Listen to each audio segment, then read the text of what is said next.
రియాన్షి ఏం చేస్తున్నావు? చాయ్ తాగుతున్నావా? డాడీకి చెప్పనా? ఎందుకు? డాడీ కొడతాడా? మరి చాయ్ తాగొద్దు కదా నువ్వు. చెప్పు, చాయ్ తాగొద్దు కదా. తాగవా? Good girl.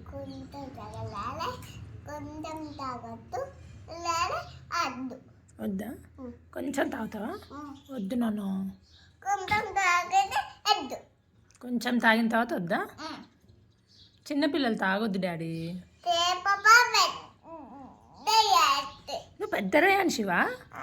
ఓయ్, నువ్వు చిన్న పాప రేయాన్షి. పెద్ద రేయాన్షా? నువ్వు నిన్న కూల్ డ్రింక్ మొత్తం తీసుకెళ్ళి పడబోసావా? థమ్స్ అప్ పడబోసావు కదా. ఎందుకు పడబోసావు? అక్కడ పోయి పడబోసావు కదా. అమ్మమ్మ వద్దు వద్దు అని చెప్పినా పడబోసినావు. తాతయ్య తాగుతాడు ఉంచన్నా పడబోసావు. బాంబులు వస్తాయి. నువ్వు టీ తాగితే కూడా బాంబులు వస్తాయి. ఆ టీ నీకు కాదు, డోలక్కకి. ఈ టీ డోలక్కది, నీది కాదు. ఇటు చూడు.